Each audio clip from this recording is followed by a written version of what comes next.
Win up to £25,000. The Community Lottery, a subscription-based lottery that allows you to continue to support good causes that matter.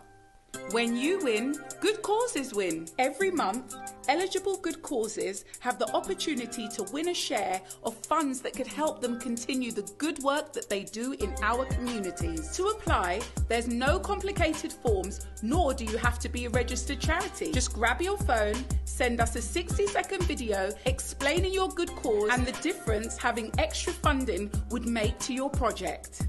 Visit thecommunitylottery.com.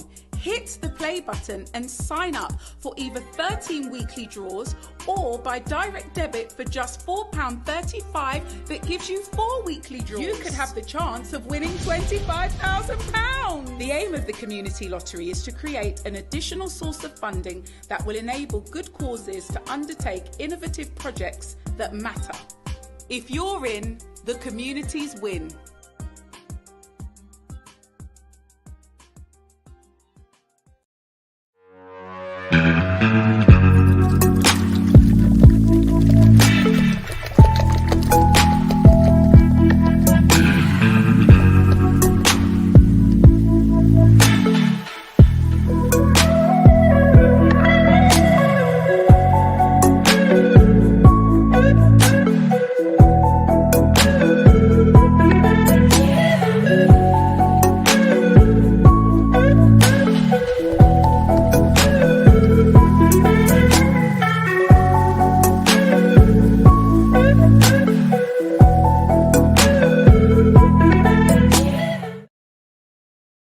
The Reggae Star Factor family presents a night for lovers.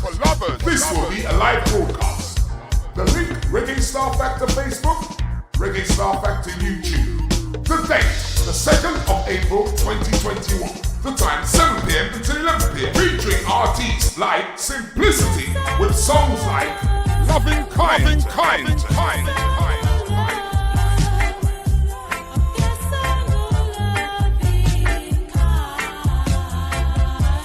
Also featuring artists like Tasha and Akida with songs like Oh my God.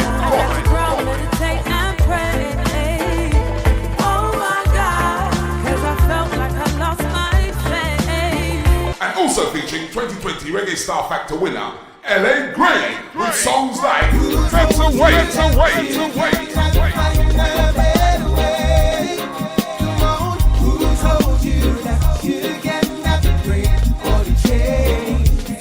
Also featuring 2 legendary guest artists, Winston Reedy and Vivian Jones with songs like In the lights and Stronger. Sponsored by BBMC, CB Multimedia and Media. Make it a date and don't be late.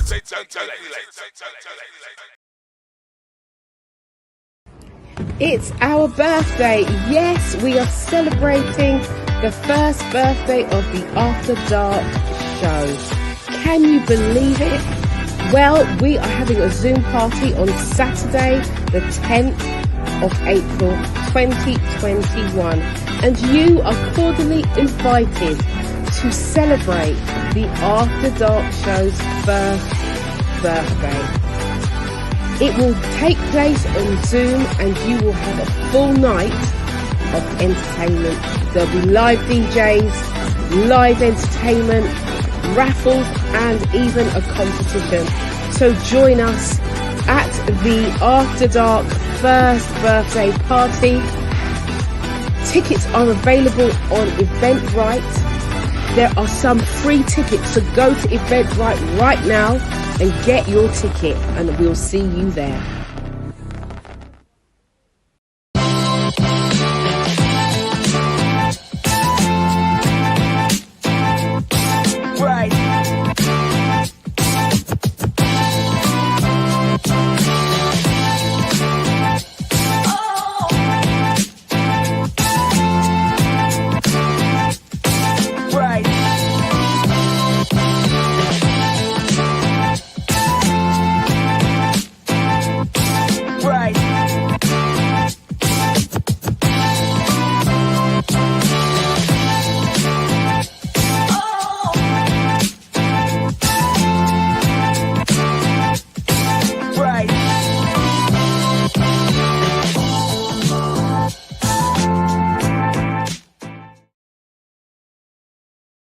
Hello, and good evening, and welcome to another edition of What's a Week, right here on MediaNet Live TV with myself, Mr. C, and my fantastic co-host, Mr. Tony Crossbody, ladies and gentlemen.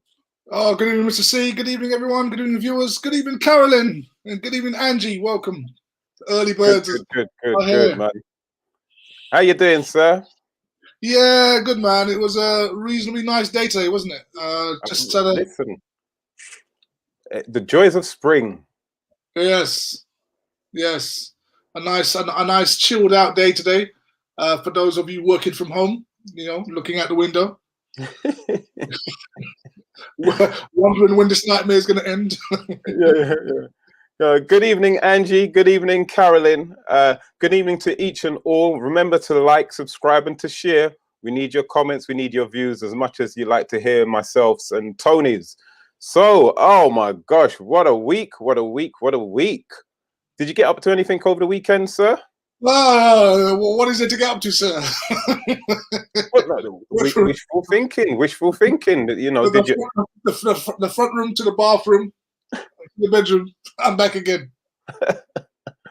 Well, actually, this weekend I went for a walk, Tony, and I thought to myself, this walking thing is not too bad. I can see why some people like it.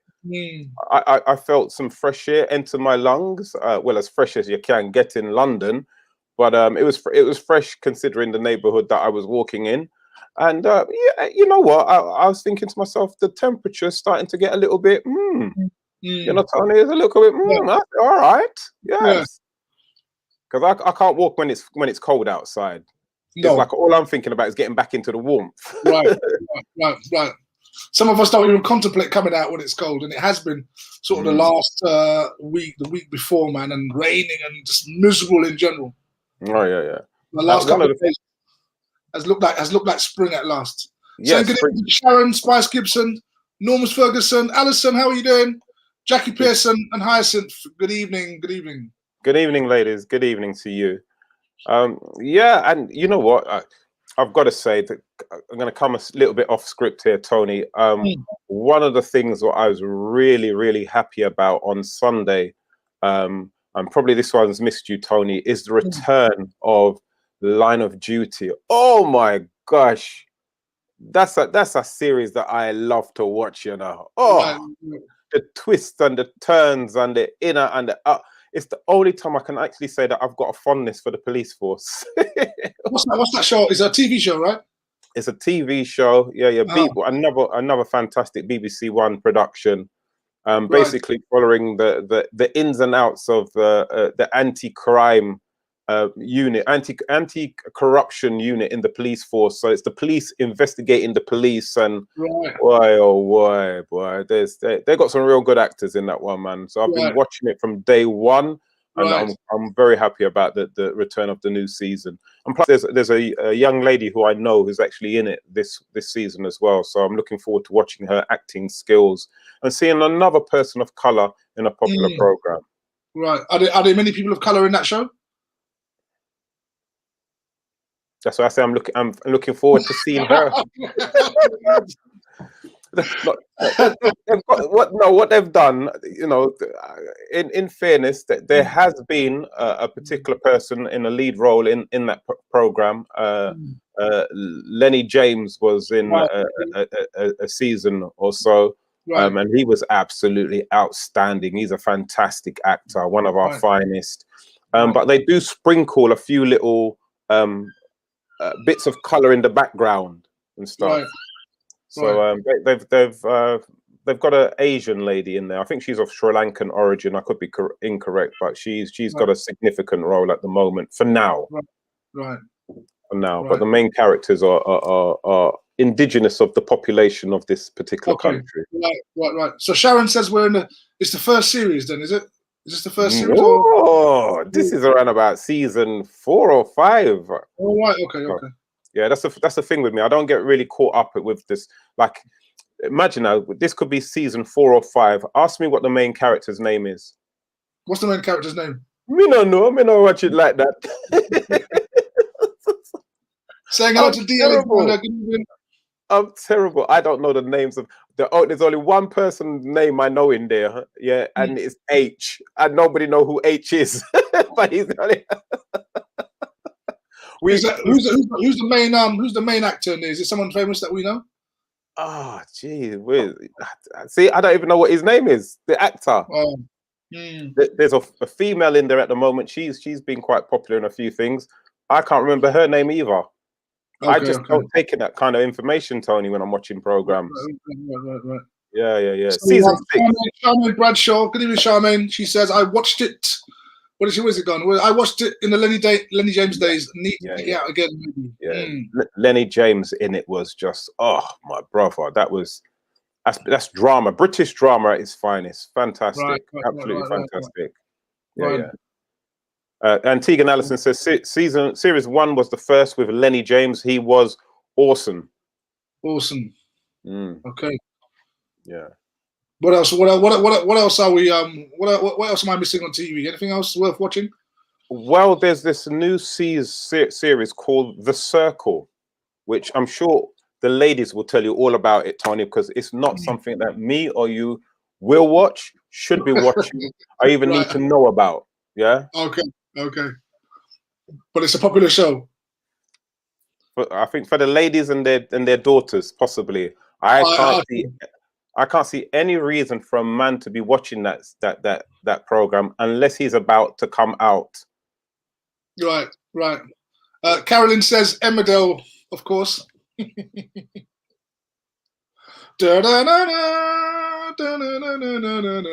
can't just about remember the theme tune. I think that's the theme tune to Black Beauty. You're right. You're right. No, Black Beauty is it's very similar. It's probably the same composer. It's the same white man making this song for all of them.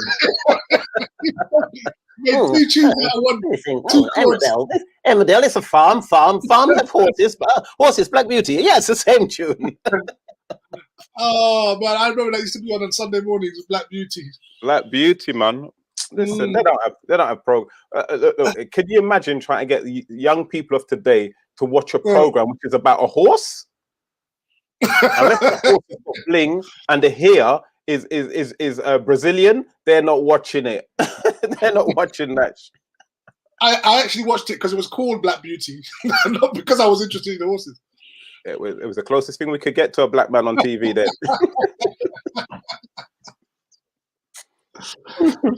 Oh dear! And I'm trying to stay away from the news, Mr. C. The news is just Come on. I'm saying to everyone, try and if you really need to watch the news, watch it once a week. Don't watch it every day. It's really not going to be good for your psyche. No, man. I totally agree with you, my brother. Totally agree with you. I try my best, even when I'm doing stuff like even radio. I don't even cover the news because it's all the same kind of thing. I tend to come. If I am going to say highlight a story, it'll be one of the weird stories that's floating around, as opposed to the so-called general news. It's just it's not uplifting, and it doesn't do your soul any good at all. And then can you imagine there are people who actually watch the news, right, about 4 times a night, every hour, right? So they watch the headlines, they watch the news about the news, they watch the roundup of the news, and then they do that 3 times a day. Yeah, it's a bit, man. I'm not putting myself through that. So D. Alexander says a film called The Boy Who Harnessed the Wind was a good movie on Sunday. Who saw that? Did you see it, Mr. C, The Boy Who Harnessed the Wind? No, the title itself is not one of those kind of titles that would lead you to go and watch something like that. It was action movies to see, and explosions, guns, girls. It sounds like it's full of fart to me, Tony. It's probably a film about climate change. Either that or a young teenager who had too much baked beans. Was that a good show? I have heard it's a very good film. I'm not too sure what it's about, but I've heard it's a very good film, and it's on my list of films to watch when I finish watching all the other films that I want to watch have been watched. Yeah. All right. So Carolyn says that was a brilliant film. Okay, I'll need to check it out. Yeah. MK says the news can end up confusing you. Absolutely. 100%. 100%. Stay away if you can. Really, stay away if you can. Mm. So the boy who harnessed the wind. Okay, let's look that up.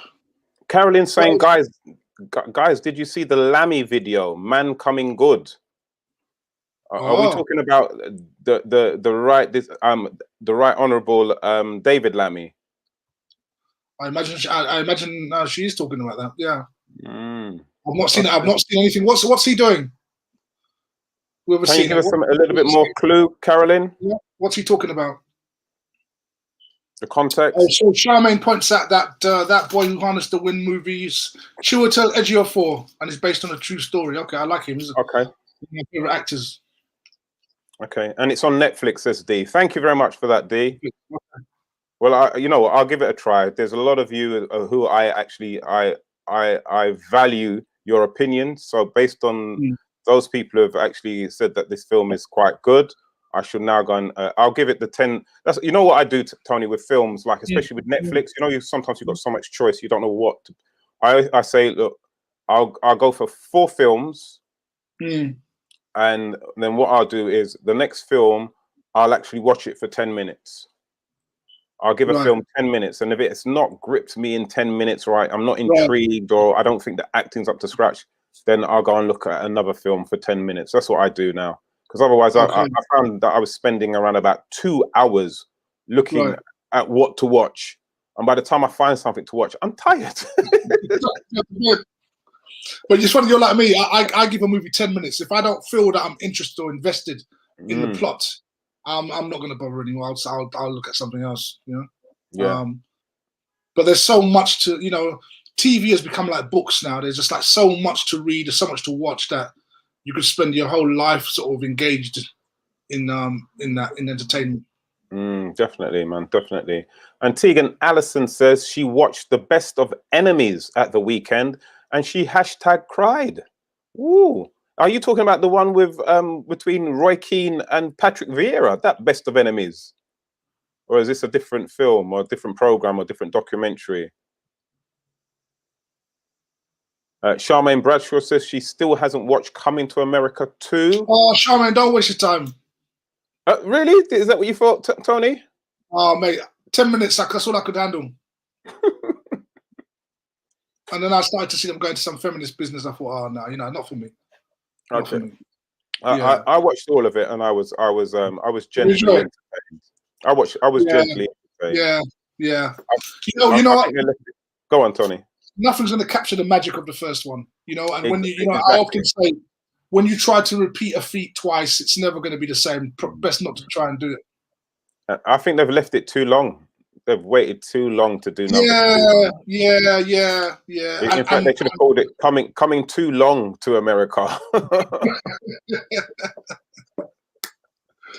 Who said? I saw something there. Jackie's asked, "Have you guys filled out your census forms?" Jackie, of course, we're good citizens of this country. We do everything the government says. I've never filled out a census form. Never have. Never will. Oops. You don't need that's information you don't need to know. And if you want to find me, find me. That's what I say. Find me to find me. Because when that census form comes to my yard, it doesn't come with no name and address on it. It comes to the occupier. That's not me. The legal occupier. You're the illegal one. That's not my first name. That's not my surname. So Carolyn says that David Lammy gave a formidable speech concerning the fact that the government said that they're going to start finding and arresting protesters. And David Lammy pointed out that great movements and changes have taken place in this country because of protesting, but he was very formidable in his approach, and we should probably have a tune in to hear what he has to say. And he's very good when he gets passionate, old David Lammy. Yeah. So all right, we'll give him a round of applause for that. Give him a round of applause for that. I mean, I've got to say, he's not saying that he's one of my favorite MPs. However, over the last 5 to 7 years, he has really stood up for people of color, especially with the whole Windrush scandal. I think his speech, what he gave in that moment of time, was very, very moving, very, very powerful, and I think it was a reflection of how we felt as a community. So for that, I definitely had to applaud him. But again, he has a history of not being one of my favorite MPs, but in the right moments and the right times, he said the right thing. So give credit where it's due. So Phil says she posted Lemmy's speech on her page. Oh, right. Yeah. Okay. Right, Phil. Thank you. Same here. And D says coming to America is trying to be like Black Panther. Yeah. You know what? It's funny you say that. I got that vibe from it. I got that vibe from it. We're trying to be like Wakanda. Just some of the shots and the way they kind of showed Zamunda. Yeah, I got that Black Panther vibe, and I just generally didn't like the film. As I said, 10 minutes for me was enough. So Phil says, who are you voting for London Mayor? Very good question, Phil. Who's that black guy that's going up for that? Yes, there is some black gentleman. I can't remember his background. However, based on what I've seen, him not stand a chance. Right.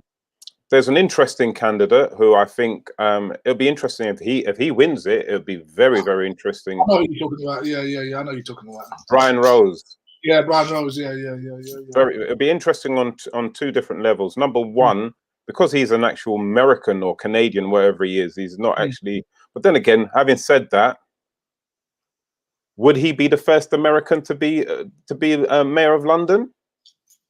Probably, but not to hold a big position though, because the previous Bank of England chairman was a Canadian, Mark Carney, wasn't he? So yeah, well, we're talking about London mayor. Oh, London mayor. Oh, yes, okay. Yes, we have had a London mayor who is actually not who wasn't born here, who was actually born in America, and that's Boris Johnson. People forget Boris Johnson was not born here. Yes, and they also forget that he's Turkish. He wasn't born here. He's an immigrant. Yeah, he's Turkish. His great grandfather is Turkish, so he's not even British. He was born in New York, I do believe. Boris Johnson. No, I must admit I didn't know that. I knew about his Turkish ancestry. His great grandfather's name is Ali Kemal, and he was a journalist and had to flee the Ottoman Empire. Remember, we were talking about the Ottoman Empire within Sure were. And then he fled to London, and they changed their name to Johnson. Let's see. So, and Maria Till says, apparently on the census form, they are asking about your gender and your sex at birth for the people that live with you. My goodness, along with the usual questions based on ethnic background. Wow. Amazing. Sorry, my iPad is just messing up here. Can somebody Google and see where Boris Johnson was born, please? Be interesting. I believe it's New York, but I could be wrong. Could be wrong. Phil and Carolyn say Sean Bailey is the guy going for London mayor, I believe. Okay. Well, Bailey is a good name. Bailey is a strong Caribbean name. Bailey hints that he might be Jamaican or Bailey. He could be Bajan. Jamaican of Irish ancestry. Jamaican Irish. All right. So I don't know, 2 guineas and he's up for bribery, man. No problem. So I helped my mum fill in her census form. Can't remember where my form. And come on, you got to fill in the form. Naughty. Well, what you do, Anne Marie, to help you, just put your details on your mum's form, and then you're good. It's registered. Sharon Spice confirms, yes, Boris Johnson was in fact born in New York. Okay, Angela agrees. So he's born in New York, of Turkish origin. I'm not too sure if Angela is actually saying New York or she's saying that Boris Johnson, based on his intellect, is not born yet. NY, not yet. So Charmaine says he's a native New Yorker. Interesting. Native New Yorker. I think when you actually go digging into a lot of these characters' backgrounds, you find out some very interesting non-British stuff. Well, you see, the thing is that the question is, because he's not born here, he can still classify himself as English because he's Caucasian. Whereas if one of us was not born here, we would be British but not English. Do you remember when Linford Christie won Olympic gold back in '92 for the 100 meter sprint? And the British, Great British. Mm-hmm. And then there was an issue sometime afterwards about testing or whatever, and they said Jamaican-born British sprinter. I don't even think they put the British in there anymore. Oh, they just said Jamaican-born. Yeah. They sent him back to place of origin, boy. Right. They did the same thing to all Britishness and Englishness from the man. Right. They did the same thing to Ben Johnson. The Canadian sprinter, Ben Johnson. Yeah. The Jamaican-born Canadian sprinter. Yeah. They don't have to deal with you, though, Mr. C. Yeah. Well, Ben Johnson wasn't surprised. You could see by the size of his eyes that he saw it coming. Anyway. Oh my goodness, Jamaican-born sprinter. Yeah. So something struck me, Mr. C, this week in the news. Sure is, man. Sure is. A couple of days ago, apparently now, if you go on holiday, you're now going to get $5 grand fine, £5,000 fine for going on holiday, Mr. C. Yeah. Anyone trying to travel abroad without good reason is the headline, is due to come in force next week as part of the new coronavirus laws. There we go. My goodness. So, I mean, I thought that those restrictions were going to be lifted in May. Is that not correct? Well, that's what I thought. The penalties included in legislation that will be voted by MPs on Thursday. So foreign holidays are currently not allowed under the stay-at-home rule, which ends on Monday. So obviously, people thought that the rule was going to be ending on Monday. We've been talking about the lifting of the current ban that we're on. So some people have already foreplanned their holidays. Now they've been told that if you go, you're going to get a £5 grand fine.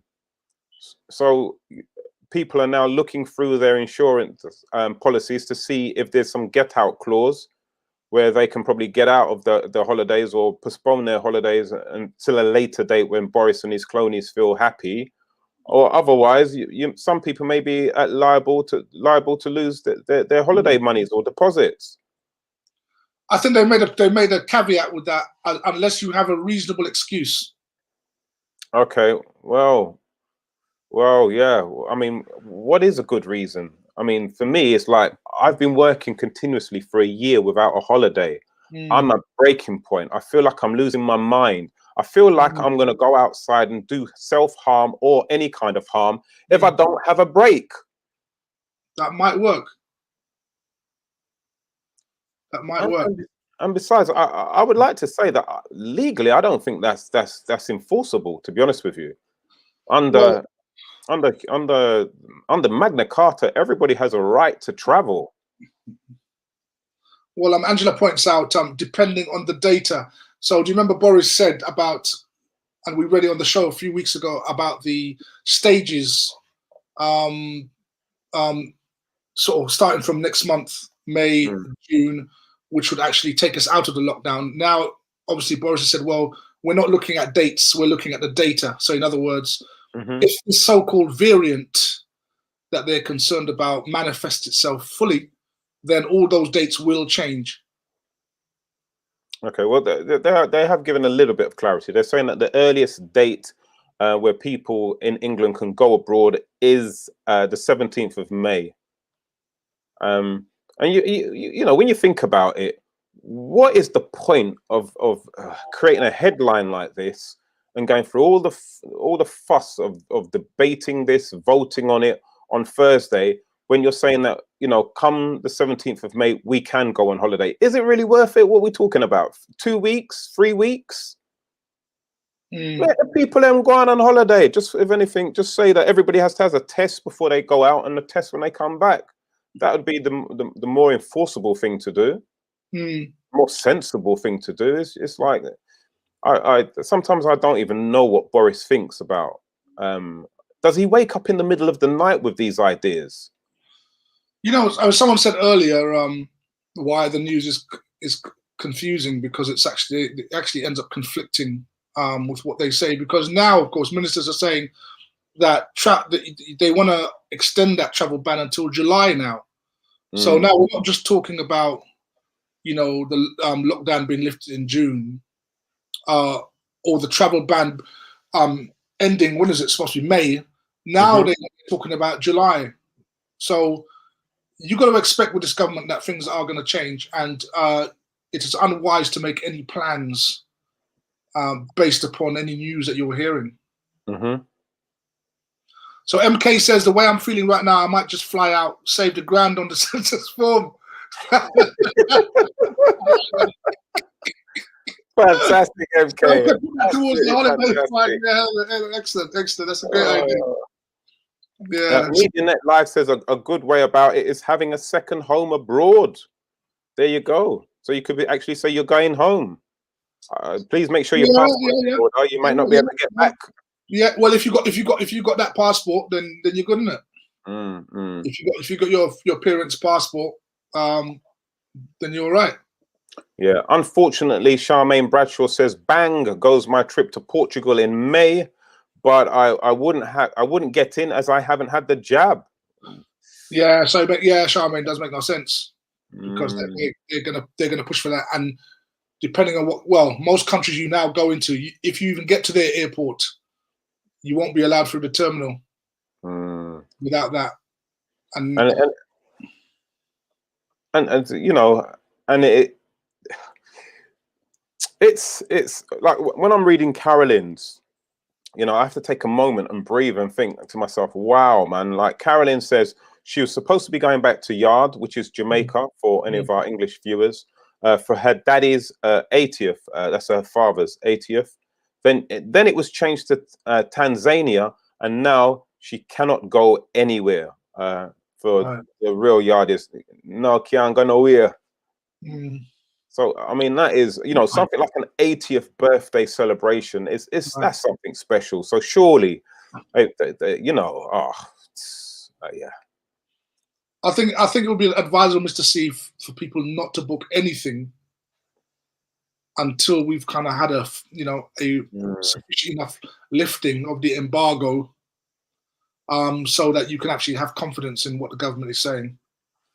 I think every time they make an announcement, I think people are acting on those announcements, and those announcements are subject to change in a week's time. Well, I'm actually going on a business trip in June, so it'd be interesting to see what happens there. I've got to go to a business trip to Switzerland in June, so I shall see how that all pans out. But they're saying from the 17th of May everything should be fine. We'll watch and see. We'll see how this develops, Tony. So, further on to that, Mr. C, the Prime Minister warns that there's going to be a third wave of COVID that's going to hit. That's one. There's two. There's three. So a third wave is going to hit the UK. So no, sorry, Tony. I think what it is, the Daily Mirror has got a dyslexic script writer. It's actually saying the third weave fears, and they're talking about Boris Johnson's hair. Look at that picture. That's the third world weave. That's what that is. Look at this. How is this man president, prime minister of our country? Who voted? Which one of you lot voted for that? Sorry, I'm sorry. Third wave fears. So look, so this COVID virus is mutating. It's taking on all types of variants. We had the South African variant. We did, the Brazil variant. We're waiting for the Jamaican variant. That's probably the most virulent. Yeah. The Trinidadian variant, the St. Lucian variant, they're all coming. So no. You know what? You know why they don't call any of them by any Caribbean kind of variants or African variants? Because if there was an African or a Caribbean flu variant in this country, they would soon send it back. They'd find a way to get rid of it and send it back. Oh, If they're the Jamaican variant, they'd give it the Windrush vaccine. where's your paperwork? Where's your paperwork? Oh, Father of mercy! And I just heard on the news before we actually kicked off the show that despite the fact that half the British population has already had the vaccine, the government has assured us that it's not going to do anything to eliminate COVID. It says that the only disease that's ever been eliminated completely is smallpox, but COVID, it's impossible to get rid of COVID. This is what they're telling us now. I can't say that I'm surprised by that, to be honest with you. You know, I mean, God forbid if they made such a wondrous vaccine in such a short amount of time that was 100% effective, that within the space of a year or 2 years, they wouldn't need to make any more of it after they've sold it to the whole world. You'd have to be dumb to do that, wouldn't you? You know what I mean? What do you make, Mr. C, of the fact that there are a lot of frontline workers in the NHS who refuse to take the vaccine? What do you make of that? I think that they're well within their rights to do that. I think that, you know, somebody who refuses to take something is because their mind's not made up, Tony. And I think, you know, I think every human being has that right over themselves to make sure that they've got all the information that they require before they actually put something in their body. Now, you know, I've seen various other little cribs of people saying that, well, you know what, do you know what's in your hamburger? Do you know what's in your, you know, your canned drink, or blah blah blah blah blah. However, I can guarantee that whatever's in my hamburger or my canned drink isn't going to cause me to have some of the reactions what I've seen and heard as regards to this vaccination. Also, you know, yes, some of the stuff what's in our food and drink needs to be investigated and questioned, but this vaccination, for me, I'd say the jury's still out. Yeah.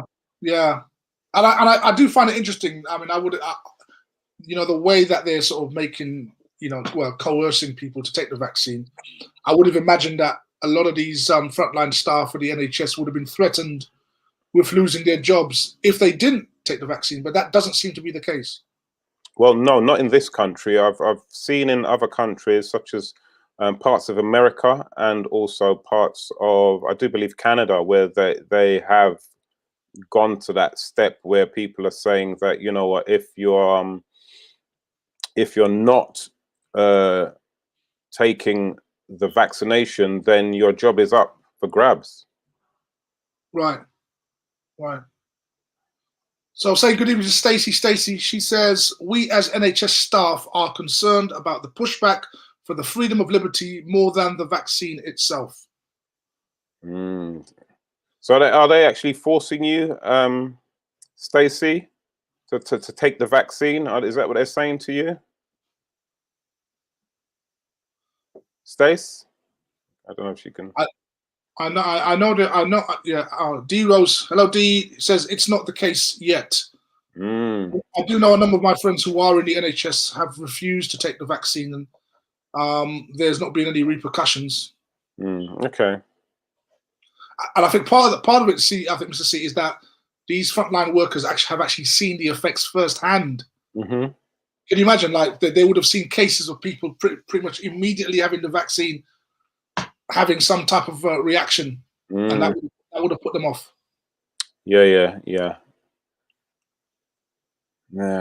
But again, there's been some very clever wording as well as regards to how they ask people to take the vaccine.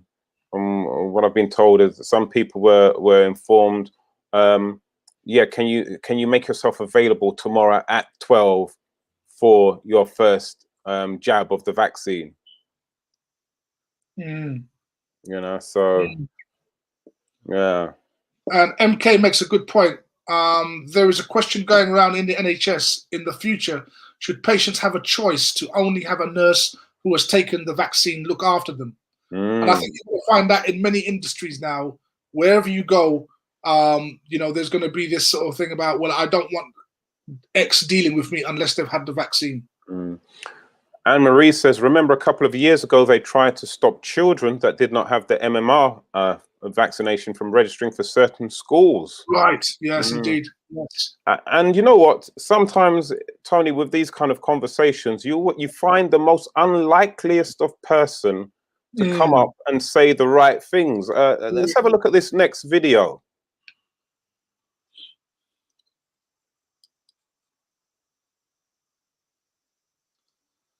Cannot hear management. No sound. Oh. Rewind. Select up.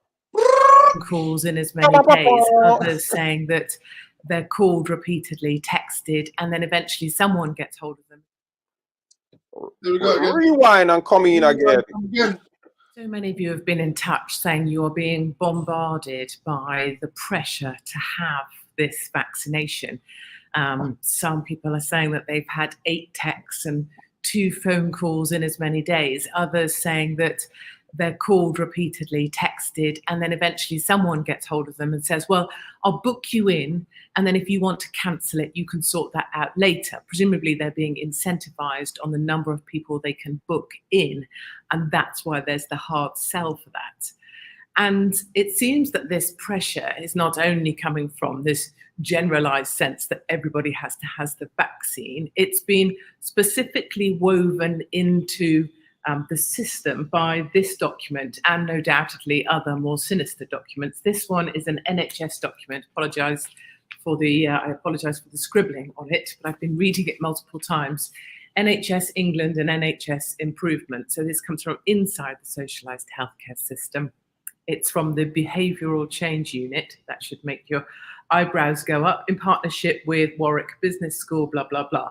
And there's various behavioural units. I'm just going to grab them that have been working on this. The Government Behavioural Change Unit, the NHS Behavioural Economics Unit, Cabinet Office Behavioural Insights Team. You can see where this is going, NHS and government working together. But what's most sinister about this document that goes on for a number of pages is it's essentially how to persuade or coerce people into having the vaccination by playing on their worst fears and their lesser elements. It's almost behavioural manipulation of how you persuade people who don't want to have the vaccine to have it. And it goes through each of these by age groups, how you can best manipulate these individuals. What I find really concerning in the front section of this pack, which obviously they sat in a room and had a PowerPoint presentation on, we need about 80% coverage for the vaccination programme to be successful. Current research suggests as few as 57% of adults would be vaccinated, and between 27 and 33% are undecided. Get this, clinicians will have the vaccine, but need more information on efficacy. Why is that a hard word? Might be because I've got earrings that look a bit like gonads. Efficacy and safety before they do. So just to repeat that without my nonsense, clinicians will have the vaccine, but need more information on efficacy and safety before they do. So clinicians need more information on safety. What? Than regular people? Than my mum and dad? Because what? They're special. This document from the NHS acknowledges clinicians don't think they have enough information on safety to have it themselves. Let me continue. So now I'm going to go into the different cohorts and in brief just highlight, so there's a whole range of do's and don'ts. Do say this, don't say that, do say this, don't say that. And I've gone through for you and highlighted what I consider to be the most sinister. This is for system leaders, managers and coordinators. You can imagine your bosses or your boss's boss.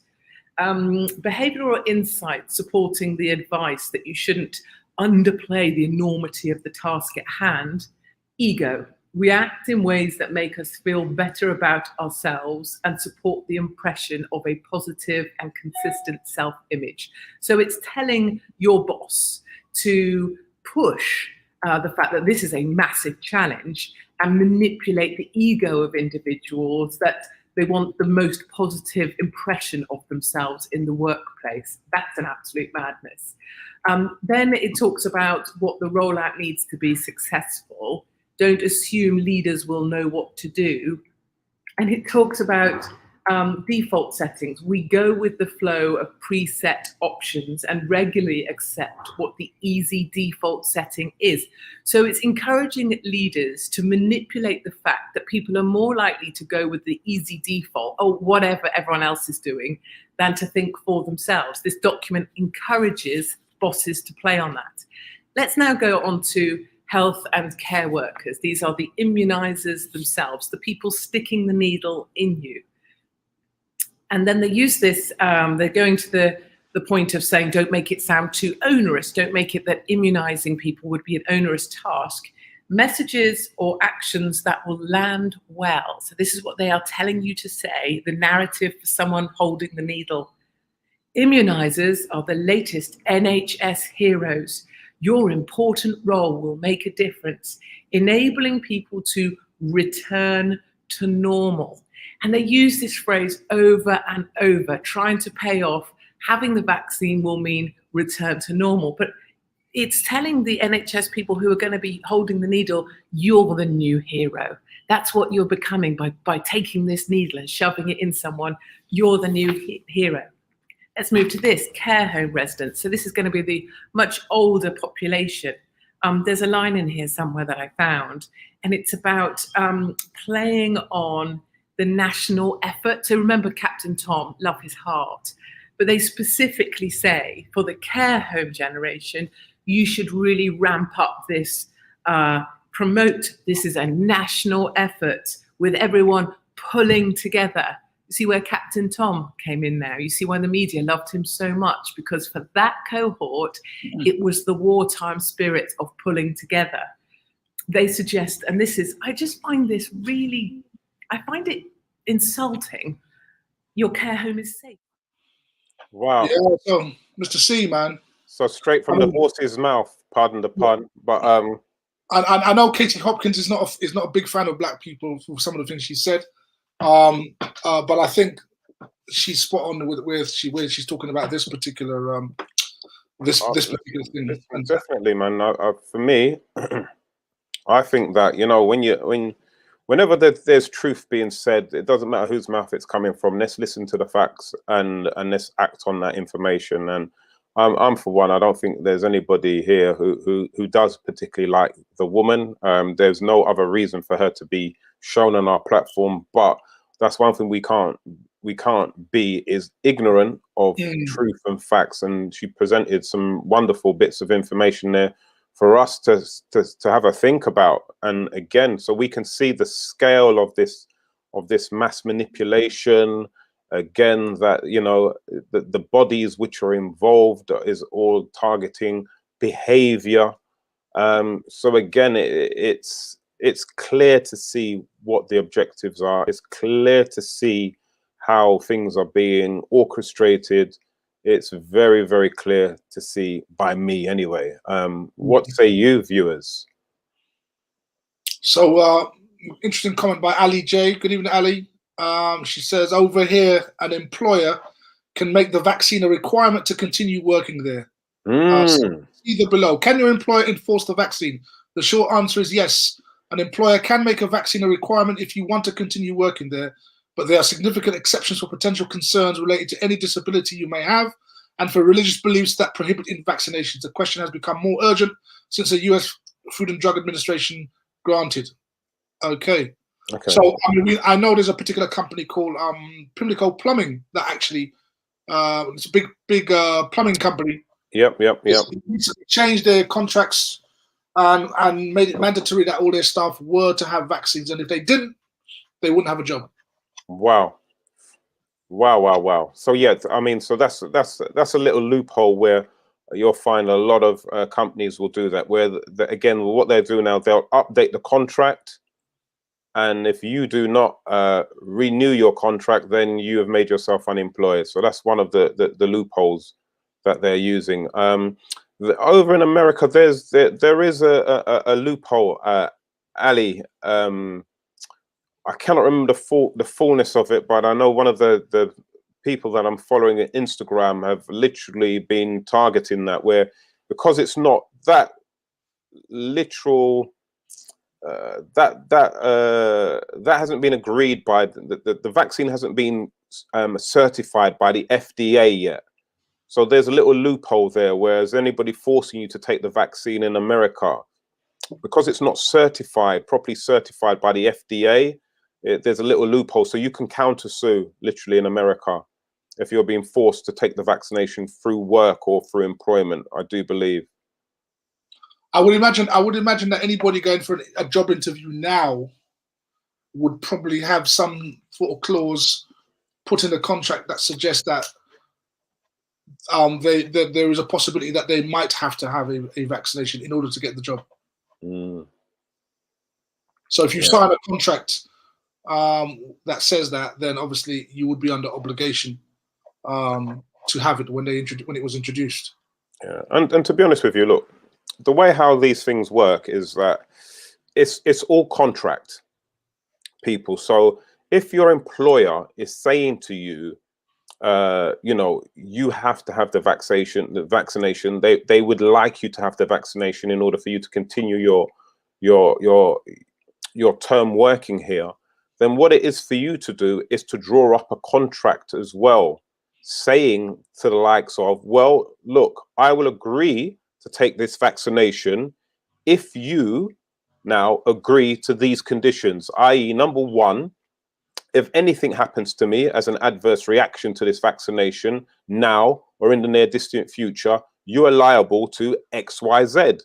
That should be your bottom line. Before that, you should be saying that if they can say to you that this vaccination doesn't cause XYZ, it doesn't cause blah, blah, blah, and that somebody can sign it off as regards to them saying that they've got the proof that it doesn't do any of these conditions, you're happy to sign it. You're happy to take the vaccination. So until they sign this contract, which you're now offering them, you're not going to take the vaccination. So it requires them now to make themselves liable. And if they've got so much faith and trust in it, somebody there should be able to sign it off and give it to you. So that's what you need to do. Sometimes what we need to do is we need to meet written work and contract with our own written work and contract. And that causes what's known as an estoppel. So literally, if you say to them, yeah, well, you know what? I'm happy to take the vaccination. However, I've got some questions as regards to my safety. If you look at that, sign and agree to that within the next 14 days, I'm happy to take the vaccination. However, if you don't provide the information within the next 14 days, we can say that obviously you're not happy that this thing is safe, and therefore you wouldn't want me to take anything that's not safe for myself because I'm not into suicide. So therefore, until we come to that agreement, let's keep it as it is. But that's what we're not doing. Yeah, of course. We always believe that once somebody issues us with paperwork, we have to deal with what's in. No, you have that control and that authority. The same way how a company does as well. Make them liable, and you'll see that they'll behave a little bit differently. Some will actually say that you can't do this. Tell them, where does it say that in law that you can't? But you need to seek some other advice. Don't just take my advice for it. Seek some other advice. But Ali J in America, I'm sure that you can sue. Then there's an organization set up. I'll get the details to you as well. But I know one of my ex-footballing friends, his friend works in some kind of nursing capacity, and she's literally been told that she has to take the vaccination, and if she doesn't, her contract will be terminated. So they're literally putting it on her. You know, Mr. C, I think the great thing about this particular platform is that you know, we can sort of encourage our viewers, because we know that you know, some of our viewers are sort of sitting on the fence with this. You know, they've got family and friends who have basically taken the vaccine, or they have to go and visit, you know, elderly relatives, and they're concerned about which way to go. And I think it's a good thing that on this platform we can at least show an alternative viewpoint for them to consider and take very seriously, as opposed to just the mainstream narrative, which is a sort of one-trick pony argument that's been put forward. So I think it's great that we can have these discussions. Of course, as we always say here, do your own due diligence. It is your body. You have to make that decision for yourself. but equally too, you know, as the Bible says, do not follow the crowd for evil ends. So just because the crowd is doing it doesn't mean it's the right thing. Yeah, Ali, that's exactly the point that I think that this guy's making, that because it's only been issued for emergency use authorization, and that it hasn't effectively been properly mandated. So therefore there's a little loophole there which you can get out of. But again, he's got all the information and facts on that. I'm just talking literally off the top of my head from remembrance, so I'm not 100% clear, but I'll find it out and forward it to you. But listen, you know, there are some people are finding more interesting ways to spend their time during this lockdown, and you know, there's been some Caribbean mothers who have come together to decide, you know, well, we're there yard all the time, we are sit down, what we can do? Let's see what the children are doing. Well, the children, them are doing something called podcast. We don't know what a podcast is. So, however, these Caribbean mums have got together, Tony, and this is what they've decided to do. Let's have a look at this.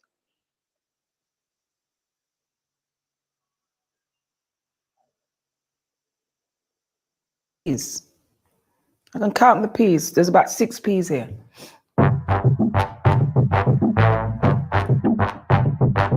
Hi, I'm Leonie from Northampton, and today I'll be tasting the rice and peas from other Caribbean moms. Rice and peas is a traditional Caribbean food. Well, Jamaica, we say rice and peas. In other countries, say peas and rice. Well, it's not peas, before anybody runs out and gets a tin of those. It's basically beans. Generally red kidney beans, but sometimes you have gunga peas or black-eyed peas or so on. Rice and peas is kidney beans, my girl. There's no other peas you can put in there. If it's black-eyed peas, it's not rice and peas. That's black-eyed peas and rice. I've had some horrible rice and peas, especially when bits of it are hard and bits are soft. People can mess it up, yeah. People can really mess it up. I'm hoping that the rice and peas has got some flavour, that it isn't just the peas, just with the rice flung in.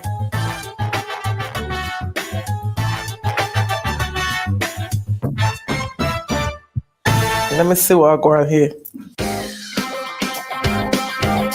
I think it's nice. I think it's flavoursome because I add a little bit of olive oil, a little bit of butter, some garlic to it. The rice looks good. It's got that nice colour to it where the peas turns the rice a nice browny colour. The colour is general rice and peas colour, what you'd expect from a rice and peas. Where are the peas? Just a shed, isn't it? I'll give it a try. It tastes better than it looks. I hope that doesn't sound bad, but you know. The thing with this one, they put pepper, there's pepper in the rice, and they put spice in. I thought I like spice. That rice is very spicy. I put a little bit of Scotch bonnet, but this is a lot. Sorry, this person likes pepper. It's a nice rice and peas. I like the amount of coconut that's in there, but it's slightly too peppery for me. It's too peppery. All the same, I will rate this one 5. I'll get 5. All in all, good attempt. That spice is hot, boy. Okay, I'm going to give you a 5 for this one. I'd score this a 6. It would probably be a 7 without the pepper, the extra pepper. But right now, my tongue is on fire. Yeah, good thing you give me that water. I still prepare my rice how I saw my grandmother and my mum, and I still buy my coconut and I grate my coconut. I'm going to go 20 out of, I know it's out of 10, but I'll say 20. Okay, well, it's a nice colour and the peas are broken down, so that's nice. It looks like the rice is similar to the one before, but you can definitely see that these are kidney beans. I'm not sure what rice was used to make this. It don't look like basmati, it don't look like long grain. I can see spring onions and bits of carrots and stuff. Interesting, let's give it a try.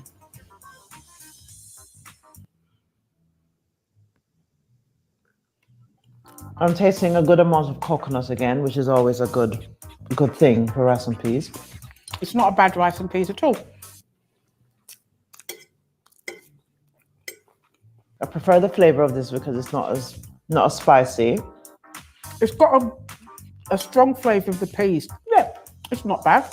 I don't know what that flavor is, but it tastes like soap. The flavor is much better than before. It's not overly spicy. It's nice. I'll give this a 7. Strong 7. A 7. I think I'd give it maybe a 6. Yeah, I'll give it a 6. 0. I've got nothing to say. Sorry. I think you need to get the balance right. It's the mix of the coconut with a bit of seasoning, because you still need to put in the onions, black pepper. Well, I do. I would give myself a solid 9. Not good. Not good. To be honest, this almost looks just like white rice, and they added the peas. Now the color of this is so different, isn't it? Yeah, it's a bit paler, but it could have done with a little bit more color. This is nice. The flavor of the coconut is even stronger. It's really nice. I like the fact that I can taste the coconut cream in it. The whole thing needs a little bit of something just to give it something more. I don't know if it's a little bit of salt or a little bit of whatever. This don't taste like rice and peas. This is just like rice added with peas. You can see I'm liking this one because I'm like eating the plate. You're gonna stop me before I eat all of this rice? It just needed a little bit more seasoning, but it's fine. It's fine, you could eat that. I don't know. This is not rice and peas. It's just peas. You can see the peas, and there's the rice. I'm gonna say 3. Can't get more than that. I'm gonna say 3. 3 out of 10. I'm gonna give this one a 9.5, you know? That's how much I like it. I really do like this one. 9.5. I think I'd give it a 6.5. You're enjoying it. I am enjoying this one. It's really good. It's really, really nice. I personally prefer a green gungo peas, which is what you get a lot of that around the Christmas time in the Caribbean, and that gives you just such a difference for the rest of the time that you cook rice and peas. Okay, I like the fact that they've used gungo peas. Gungo peas, we eat that. It doesn't give it a strongest color as the kidney beans. It's not rice and peas if it hasn't got red kidney beans in it. The rice is nice. I like the fact that they've used the gungo peas. I can't taste anything else in it. This is either tin milk they've used. I can't see that any time in there. I want a napkin. I can see that there's, I think, mixed herbs or whatever in it. I would have maybe cooked the peas a little bit more. Can I? Okay, I'm going to choose one for it. This one is better. I will rate this one 6 out of 10. Yeah, 6 out of 10. I think I'd give it a 6.5. You don't ever serve people hard rice. That's called bullet grains, and we don't deal with bullet grains. 0. No ratings for this. Due to unfair scoring practices, participant Chantel is hereby disqualified from proceedings and will not be considered on the final leaderboard. Really? No, really? I stand by that. That rating will not change. Surprise! No, thank you very much. I'm always trying, but you know, there's always room for improvement. It's a fix. How can I not win? Look what I was presented with. Look at their dishes now, man.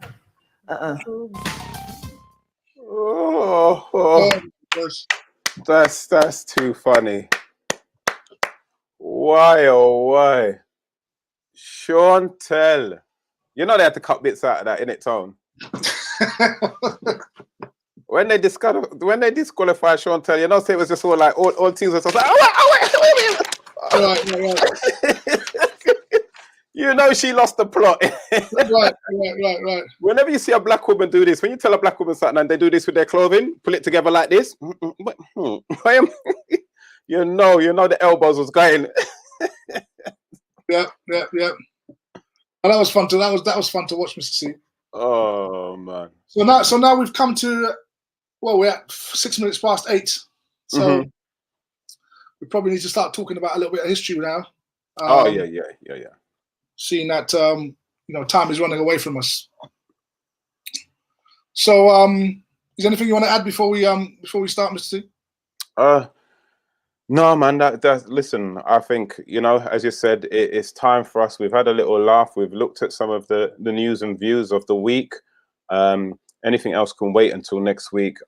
Let's get straight into where you're taking us on this journey this week of Black history. Okay, so, ladies and gentlemen, over to Tony Crossbody. So last week we started on our journey about looking at blackness in the Bible. And the reason why we were looking at this, Mr. C, is because the Bible is pretty much the cornerstone of Western civilization. Mm-hmm. It is responsible for many of the laws that we have, the religious beliefs and our philosophies, many of which come from the Bible. But of course, the Bible has been interpreted in a certain way by means of the churches, which we have come to believe, and effectively has written out Black people from it effectively. So we decided, obviously, on this platform that we were going to take a re-examination of the Bible, looking at it again from a Black perspective, and to see whether or not we can find any evidence of blackness within it, using the Bible itself as our text of proof. So just to remind the viewers, and I know some weren't here last week, we'll do a very quick recap and then we'll get straight into the meat of our material. If we can just throw up the first slide, please. Mr. C, we recall last week we started off reading the Bible, talking about creation and how man, the Bible says that man was created from the ground, from the earth, from the mud, from the clay. And we said that when we're considering the Bible, looking at it, we have to use a lot of common sense and practicality when examining verses that we're looking at. And so, Mr. C, if we're talking about mud, if we're talking about earth, if we're talking about clay, then incorporated in that material is color. And therefore, if God made man from the earth, from mud, from clay, the color of that material would determine the color of the man. Common sense, but that is not very common to many. So the first man was created out of the ground. Next slide. Interestingly, scientists have done some research, anthropologists, if we could just explode that, please, management, have found that the original home referred to in the Bible as the Garden of Eden was actually found on the continent of Africa. Surprise, surprise. So Botswana apparently is where they've traced the Garden of Eden story to, and that is said to be the location of the first man and woman. Next slide. So after being created, eventually man moved out of Africa into the various continents of the world. Excuse me. And at some point in time, the Bible informs us, next slide, the Bible informs us that God brought a great flood on the earth because of the amount of wickedness that was found there. And most of humanity were killed as a result, except for the man Noah, his wife, his 3 sons, and their wives. And so it's from these 3 sons who restart humanity that we currently have all the nations of the world today. So in Genesis chapter 10 of the Bible, we actually have a description of the ancestors of the 3 sons of Noah. Okay? So if we can just pull up the next slide, Mr. C, and you read that for us, we can find out who these sons are. And the sons of Ham are Cush, Mizraim, and Put, and Canaan. Thank you very much. So one of the sons of Noah is called Ham. Now there is no dispute about the fact that Ham is seen especially by European theologians and historians, as the father of all black people out of the continent of Africa. And so his son, who was also black, obviously, was named Cush. Cush is Ethiopia, no doubt. We also have another son called Put, which is where the area of Libya is today. And Canaan, which is where Israel is today, the land of Canaan, where the Israelites conquered and took over from the Canaanites. These sons were the sons of Ham. They were black. And Mr. C, do you remember this one called Mizraim? Who's Mizraim? Do you remember who we said he was? Oh gosh, Mizraim, is he the one who formed Egypt? No, Egypt. That's the one. Mizraim is the Hebrew word for Egypt. So here we have the ancestor of black people on the continent of Africa with 4 distinct sons, all of which set up civilizations on the continent of Africa. That's Ethiopia, Egypt, Libya, and the Canaanites. Next slide.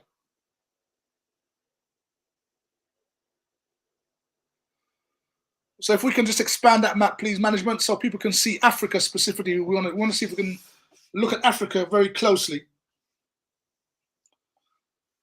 So, ladies and gents, if you look at the map, there you go. Thank you very much. If you look at the northern tip of Africa as it comes round, you will see the sons of Ham and where they settled. And as you can see, if you look in pretty much in the middle of the sort of what we're looking at, 4 o'clock. If it was a clock, if Africa was a clock, 4 o'clock, Mizraim, you can see there, that's Egypt. And south of Egypt is Ethiopia. North of Egypt is Libya. And then to the right of this land called Put, you see Canaan. So these are all the sons of Ham. Next slide. This is why it's a mockery when historians try to claim that Egypt was not black or is not black. And I think the biggest mistake in history, Mr. C, that many people make is that they think that the people that are alive today in these lands have always been there. That is the mistake all people make. You know, we've, over the last few months, we've talked about the history of these islands here, the United Kingdom. And we've shown how prior to the current indigenous population, there was another indigenous population that were here. We spoke about how when the Romans first came here 2,000 years ago, they found a whole set of black people were here. So many people, unfortunately, are indoctrinated to believe that what they see today in various parts of the world, those people have always been there. And we've seen that on other continents as well. We've seen that with the Americas, and we've definitely seen it with Australasia as well. Absolutely. So when people try to argue for Egypt, they try to say, oh, well, the Egyptians are very olive-skinned people because that's what they're seeing today. They don't understand that Egypt was conquered by the Ottoman Turks, and there was a mixture in amongst the population which lightened it. And the people that are there today and in North Africa are the descendants of that mixture. So they don't appreciate the fact that Egypt in itself originally was a black empire. The Bible makes it clear these are the sons of Ham, and this is what they most likely looked like. And that same kind of lightning was what was done in Brazil as well. Right. Yeah. Right. I will find the documentation to that though, because I can't be on your platform, Tony, and saying these things and don't bring the documentation like how you do, my brother. No, so but I know what you're talking about. It's called a blanqueamento. Where they imported hundreds of thousands of whites for Europeans into Brazil to lighten the color and also to have voting rights, so white politicians would stay in power in Brazil. Yeah. Yeah. I know exactly where you're coming from. Thank you, my brother. So this is what Egypt looked like. Egyptians were the sons of Ham. Now, Noah had 3 sons. Ham was one of them. And we want to look at another one called Japheth. We haven't looked at him yet, but we're going to look at him now. If we have a look at the next slide. And Mr. C, if you could read that for us, the whole thing, please. Excuse me, sorry. Genesis 10 verse 1 reads, now these are the generations of the sons of Noah, Shem, Ham, and Japheth, and unto them were sons born after the flood. The sons of Japheth, Gomer, and Magog, and Madai, and Javan, and Tabal, and Meshach, and Tiraz. And the sons of Gomer, Ashkenaz, and Riphat, and Togama. Right. And the sons of Javan, Elisha, and... If we can lift the slide, please, management. Can we see it? Can we see it? Can see some more? Yeah, in your own time, not hopefully before Jesus returns. And the sons of Javan, Elisha, and Tarshish, Kittim, and Dodanim. Okay, thank you very much. So don't worry with all those names, Mr. C. What we know is that these are the sons of Japheth. Okay. Mm-hmm. Now, while the sons of Ham settled in Africa, the sons of Japheth settled in Europe. Next slide. Let's have a look at this map again. If we can just explode that for our viewers, please, management. And let's look at Europe. We want a closer look at Europe. Mr. C, if you look on the continent of Europe where it says Europe, you will see the sons of Japheth that you mentioned there. So you see Javan, Tiras, Gomer, Meshach, Magog, Tubal, right? So these are the characters that were the sons of Japheth who moved into Europe. Now, Mr. C, remember what we've been talking about these last few months about Europe. Whenever we hear Europe, we're thinking, what are we normally thinking? Our indoctrinated mind is thinking about Caucasian. Yeah, Caucasian people. But we are not talking about Caucasians in this example. We are talking about the sons of Japheth. So although they moved into Europe, that does not mean that these characters were white. And let me give an example of that, okay? So if we look at, let me just have a quick look where I am. Right, so if we look at the next slide, let me show you a group of people who still live in an area around the Black Sea. If you look at on the map here, you can see it says Tubal. It's sort of in the center of, if you can see the Black Sea. Right, you see a place called Tubal. Let me show you a group of people who live close to that region. Next slide, please. So in this region is a place that was known as Kolkis. Right? Today it's known as Abkhazia, right? And in Abkhazia, these people that you're looking at in the picture are the indigenous people of Abkhazia. They were originally known as Kolkians. Now, for those of you who've ever seen the film Jason and the Argonauts, the story was about how the Greeks wanted to find the golden fleece in a place called Kolkis. Kolkis is where these people come from. These are the descendants of Japheth. You see? They moved into Europe after the flood. Now, interestingly, Mr. C, as usual, when you look these people up and you look up the history books, guess what it says? They're Africans. They were they were Africans and they were slaves that were brought up there. You know, one story is so ridiculous. It says, they were taken into slavery, but their ship came off route, and they crash landed near the Black Sea, and then this is how they ended up in the Caucasus, right? Number one, for that to happen, that whoever was navigating that ship would have to have been drinking Captain Morgan's for real, as though it was water, because there's no way you could make that mistake and not. From once you navigated anywhere near the Black Sea, you would know where you are, because that was charted waters. So and you couldn't be lost. It was so way off, right? Yeah, it was so way off. You couldn't be lost in that territory because it's well charted. Right. And so again, we go back to this whole thing that, you know, when historians talk about black people in history, it's always something to do with Africa or slavery, right? These people could never have been indigenous to the population. They had to be slaves. That's the normal standard conversation that historians will give you. And obviously, if you don't do a little more digging, it might seem to be obvious that that was the case. So because you've got black people, Africa, slavery, right? So wherever you see them, and they're not supposed to be there, then they are explained away as being the descendants of slaves.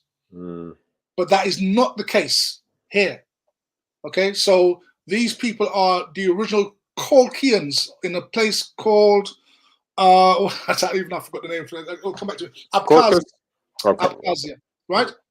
So these people are descendants of Tiraz. Tiraz is a descendant of Japheth. Next slide. Now, as always, Mr. C, you know, whenever black people are seen in the Caucasus, in Russia, in any of these areas, it's always played off as being an African slave. Nobody wants to talk about the indigenous black Russians who lived in this area and have lived there for millennia. Now their populations are very small, but they are still there. One of the emperors of Russia, Peter the Great, this is his official portrait. But if you do a Google search of Peter the Great, this is not the picture you will see. Postcards, please. Answers on a postcard as to why you don't see this as the official picture of Peter the Great. You should know why by now if you're studying black history. Whitewash. So again, these are the descendants of Tiraz. Tiraz is a descendant of Japheth. Japheth is one of the 3 sons of Noah, whose people moved into Europe and into the Caucasus. Another place that they moved into, Mr. C, is into Greece and into Italy. Next slide.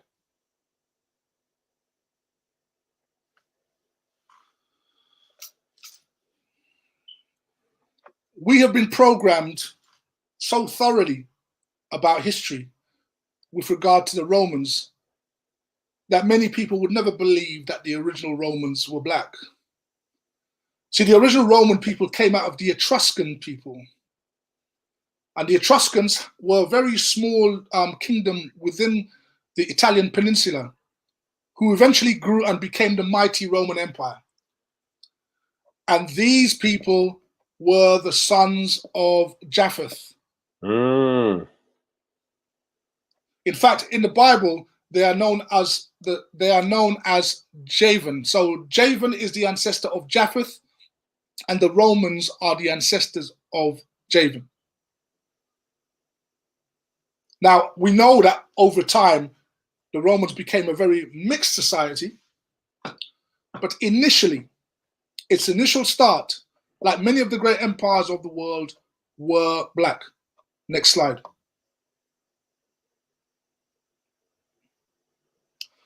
Here is a bust of the emperor Caracalla. He is the son of Septimus Severus. Now, you remember Septimus Severus, Mr. C? We saw him on TV maybe a few months ago during Black History Month, I believe. What was the lady's name? Was it Alison Hammond who did the show on it? Alison Hammond. Right, when she was talking about Hadrian's Wall, and she talked about the Emperor Septimus Severus.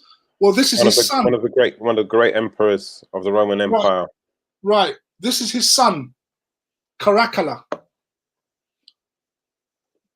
And that is his likeness.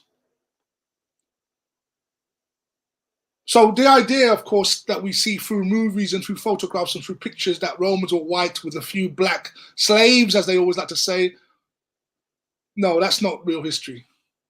The Romans, the Etruscans, were the sons of Javan. Javan was the descendant of Japheth, who was the son of Noah. But it wasn't just the Romans who were the sons of Japheth. Next slide. Jarina Starr says he looks a bit like you, Tony. Jarina, you know what? When I saw that picture, I thought the same thing. Well spotted. What a handsome guy. Please, no comments on comparisons with this picture with Tony, please, ladies. Please, please. So, Mr. C, this is a picture of Greeks. What do you notice here? That the Greek man in the middle is probably not fully black. Not really. For obvious reasons. Right, so, no, yeah, but they're all drawn black. The guys are black. I noticed that the ladies seem to be of Caucasian skin color. Right, but interestingly, the ones in black are the gods. Mm. The main character in the middle is Zeus, the father of the gods. And it's interesting that they paint them in this manner. Mm. And again, if you were to look at so many ancient sculptures of Greek gods and mosaics, you'll see many black characters within them. Of course, but they're not selling this. Obviously, that is not the history they want to sell to you, because the reason being is because Greek philosophy, Greek wisdom is the bedrock of Western democracy, and they want to attribute that to white people. Mm. And again, it seems like they were one of the first ones to acquire knowledge from other people and almost try and pass it off as their own. So we know the Greeks were very much in touch with the Egyptians, and many of their famous philosophers learned in Egypt. Their nobles learned from Egypt. But we also know that the Greeks themselves obviously were a very inventive people. The problem, of course, is that when the Greeks are often being depicted, you will never see any black characters, and most of the way that the black Greeks depicted themselves have been hidden from view, and you get those porcelain statues instead. Next slide.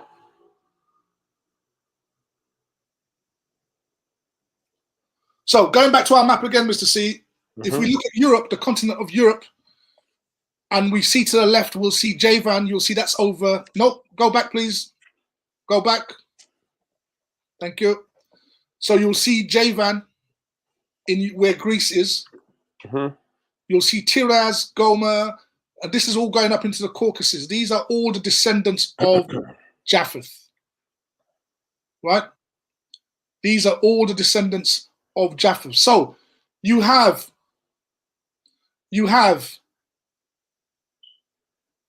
the sons of Ham moving into Africa. You have the sons of Japheth going into Europe. Now remember, Mr. C, Ham is black. Ham is the son of Noah. Let's use some common sense here. What is the likely color of Noah? It's got to be black then.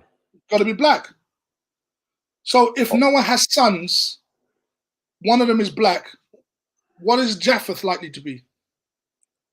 It's got to be black as well, or he's got to be some kind of mixed kind of possible. I mean, do we get any descriptions with regards to Noah's wife? No. With regards to color, so no. So we can only assume two things. Then we can either assume that his wife was fully Caucasian or that she was black. Right. Okay. So that's you're one of two possibilities. So let's hold that thought, and as we go through the study, then it will become much more clearer what she was. Okay. All right, or what likely she would have been. So we've looked at Ham, right? We've looked at Japheth. Now let's look at the third son called Shem. Now Shem is the line out of which the Israelites, the Arabs, the Assyrians, the Babylonians, all of these people came out of Shem. Next slide.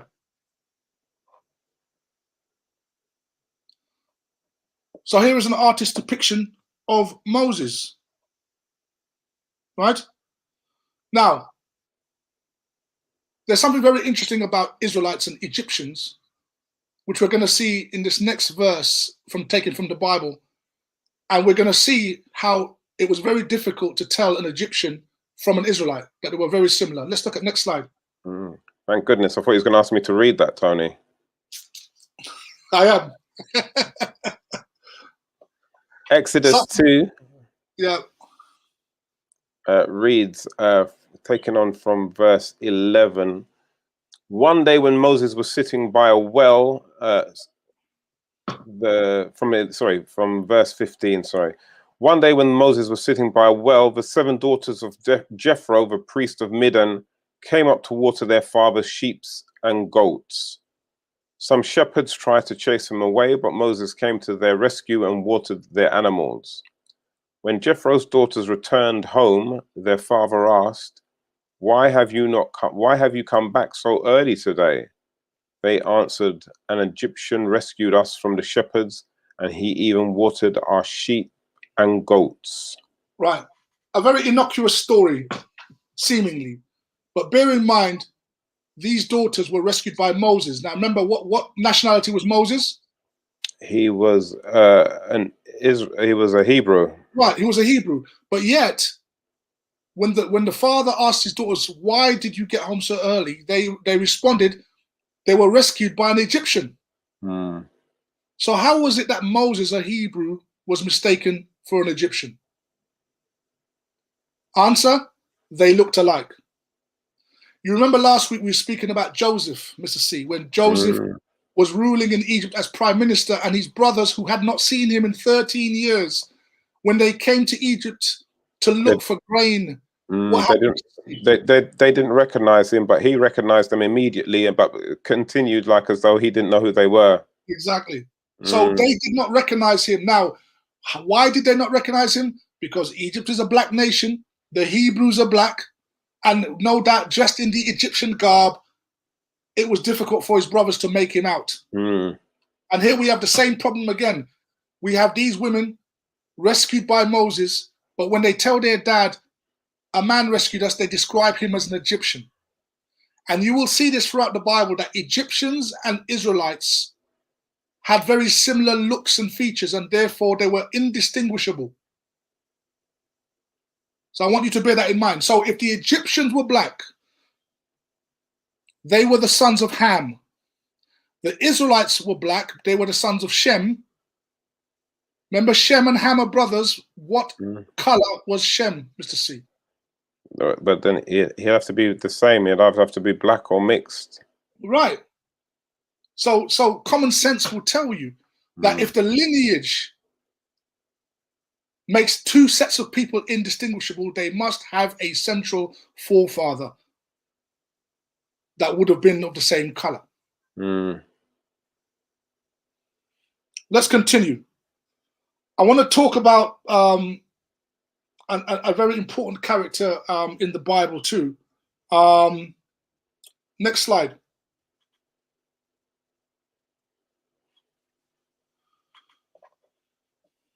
Now, there are some very important characters within the Bible, and one of them, Mr. C, you would know, his name is King David.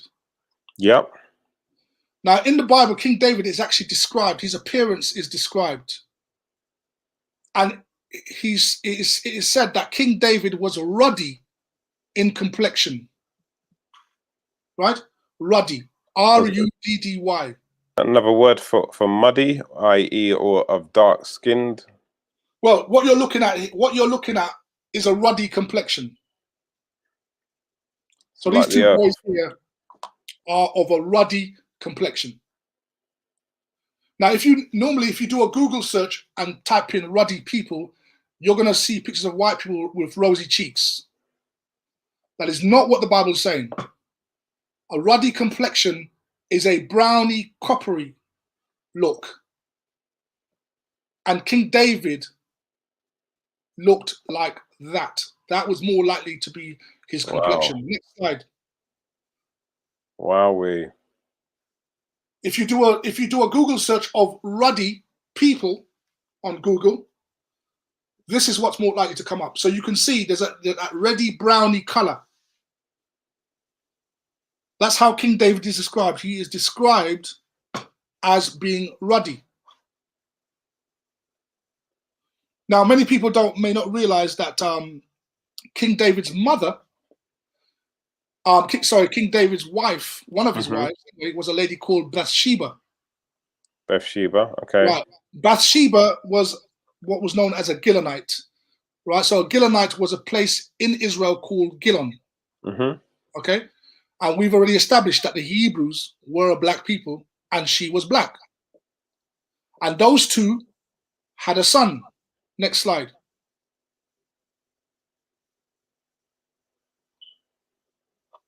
And his name Solomon. was King Solomon. Solomon.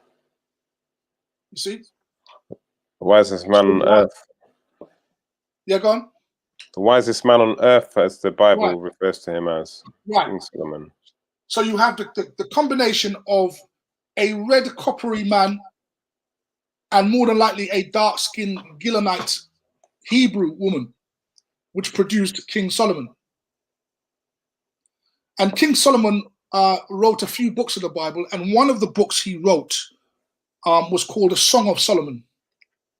And the Song of Solomon is pretty much a love poetry book, effectively. And the story goes that King Solomon met this beautiful woman, right? She was an Israelite woman, and he wanted her, but she was already in love with someone else. And Solomon was trying to woo her in order to get her, right? So we're going to pick up the story as she describes herself in the next slide.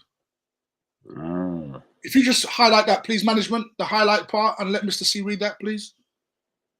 What does she say about herself, Mr. C? So, Songs of Solomon, verse 5, she says, I am black, but comely, O ye daughters of Jerusalem, as the tents of Kedar, as the curtains of Solomon. Thank you. So how does she describe herself by complexion, Mr. C? Because that's what she's talking about. She's black and comely. Right, so comely is good looking, right? Or as we would say to that, hot gal, right? So she describes herself as black. I mean, how obvious would that be? And it's interesting that the shepherds or the Bedouins who used to live in a place called Kedar, their tents that they had were black. So if you look at the verse, she's actually comparing her skin color to the tents of Kedar, which were black tents. And the curtains of Solomon. And the curtains of Solomon, which evidently were black too. So she is directly saying that her complexion is black. So here you have a black woman of Israel being pursued by a black king of Israel, who is a son of another black king of Israel. So we can see there's a pattern of black characters here. What a time to be alive, eh? Another famous character in the Bible is a man called Job. Many of you who go to church or been to church would have heard the story about Job, about how Job was tested. And he lost all his children. Yeah. Sorry, Tony. Jarina was also saying King David's mother was Ethiopian. Okay. So then, you know, if his father's black, he's black, his wife's black, then his children are gonna be black, 100. Yeah, sorry, you were saying about Job, Tony. So Job, so Job, who was who has a book written after his name, was someone who went through a lot of tribulation in his life. He lost all his children, his house was destroyed, he lost all his wealth, and he ended up basically with lesions on his skin and so forth. And despite all his tribulations, he wasn't unfaithful to God during that whole time. And so in a book that bears his name, he's talking about himself. Let's look at the next slide.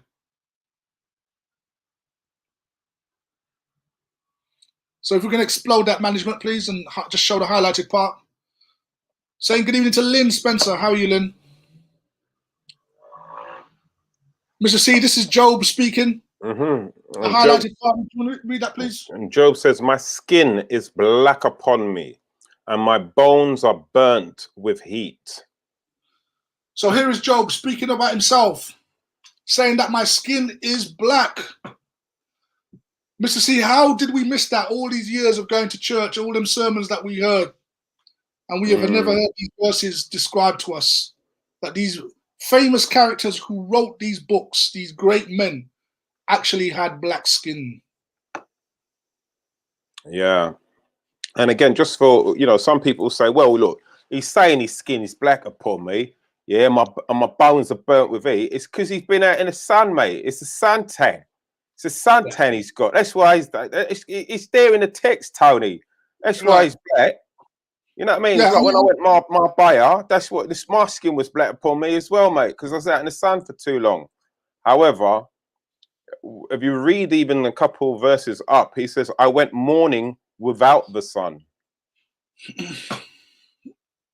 Oh man, we normally see that, you know, we don't take one particular verse in isolation to engage in those types of arguments. You got to look at the whole picture. So we've already just looked at King Solomon, we've looked at King David, we looked at his wife, right? And we're going to look at some other characters within the pages of the Bible.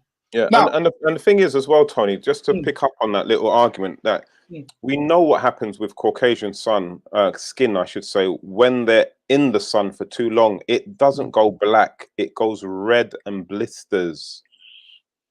You would never say my skin is black upon me. It doesn't. They don't go, they don't get, where we get darker in the sun. Right. They do not, they get redder. Right. Right. Sorry, Tony, continue. Yeah, right. So it's discussed King David. We've looked at Solomon. We've looked at Moses. Someone pointed out there, yes, Jurina said rightly so that Moses' wife was Ethiopian. We looked at that last week, right? Mm-hmm. So now let's look at the most central character of the Bible, which is Jesus Christ himself. What descriptions exist in the Bible that gives us an idea of how he looked? His hair was like wool, and his feet was of brass. Well, let's read that. Brass. Let's read that. Next slide, please. Mr. C is going to read that. So this is in Revelations, and based on the King James Version. Revelations 1, chapter 14 reads, his head and hairs were white like wool, and as white as snow, and his eyes were a flame of fire. His feet like unto fine brass, as if they burned in a furnace, and his voice as the sound of many waters. So if you read chapter 1 of Revelation, it's actually a description of Jesus Christ himself and how he appeared in vision to the Apostle John. Mm-hmm. And it's interesting that he speaks about his hair being white like wool. Now, some people say, well, yeah, he's talking about the color like wool. But if you read on, it actually says white like wool, as white as snow. Mm-hmm. So it's interesting that they would use the description of wool for his hair. But even if you weren't to accept that, the fact that his feet were like fine brass that was burnt, Mr. C. Burnt brass is a very, very dark brown. Next slide. Let's give you some examples of what brass colored might be like. And what hair white as snow or white like wool could look like. Next slide. That's Morgan Freeman there for you. Here is a brass colored looking individual. Now, let's bear in mind the ancient Hebrews looked like Egyptians. The Egyptians were black. The Hebrews, as we've seen, were black. We've seen King David was of ruddy complexion, which is a copper red. His son, King Solomon, came out of the union between King David and Bathsheba, who was another black Hebrew. King Solomon wrote the book, Song of Solomon, where he was describing his desire for a woman who was in love with someone else, and she described herself as being black. Then we read how in Revelation, how Jesus Christ has feet of burnt brass and hair like wool. Right? So, where are we going with this? Next slide. Lynn Spencer's cheekily said that you could have used your beard to describe white like wool, Tony. Yeah. Remember, I'm gonna diet for next week's first year anniversary show. Don't worry, mate. Don't worry. So save a little bit of the dye for Lynn, though. Okay. So, Mr. C, with all that evidence, why do you know? Okay, let me put it this way. And let's be fair. Mm-hmm. The churches have never ever said verbally that Jesus Christ is a white person. Mm-hmm. They've never said it. No. Not from their pulpits, not from the lectern, not when they're giving. They've never ever said Jesus Christ is white, verbally. But they've given you these images. Yeah, it's subliminal. And what do they say about pictures? It paints what? 1,000 words. 1,000 words. So we've grown up with this imagery without this story ever being verbalized that Jesus is white. And we have obviously come to accept it. So if a simpleton like me can work this out, do you not think that these great big religious organizations who have thousands of pounds, millions of pounds, they've got all these researchers, they write all these books, do you not think that they actually know this already?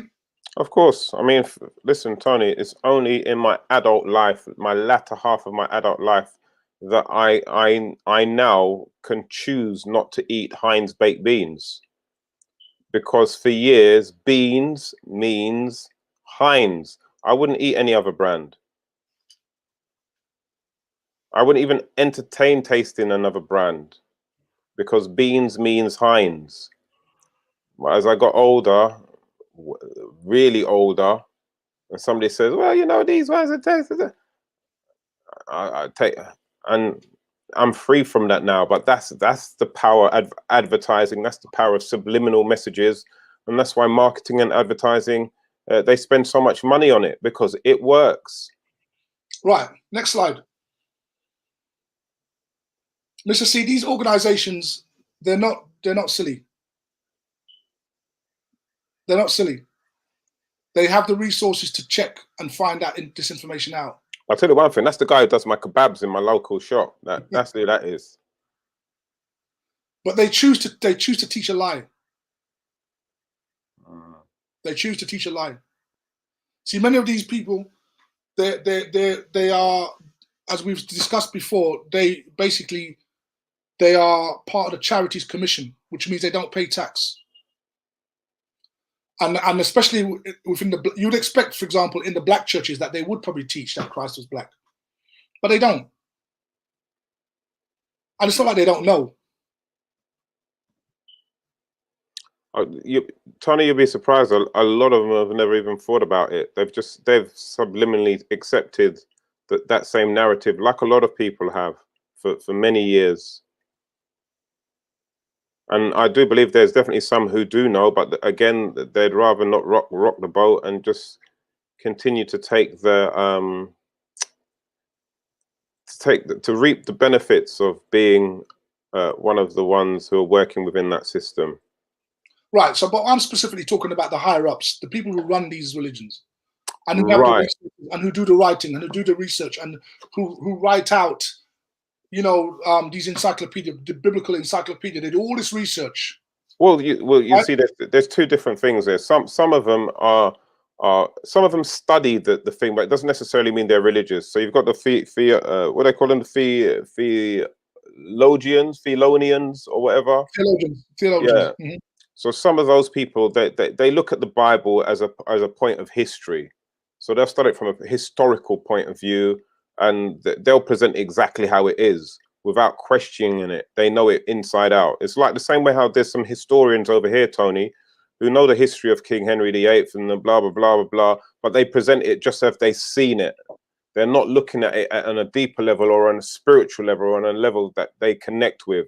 However, I totally agree with you. There are some who know exactly the truth, the whole truth, and they're the ones who are making sure that those kind of images were put in to the Bible to mislead not just black people, but all people as regards to the origins and the true nature of particular persons and people within the biblical story and the history of it. Okay, next slide. Good point, Mr. C. The interesting thing about this, Mr. C, is that the very ones who've perpetrated this whole idea of a white god actually worship a black one in secret.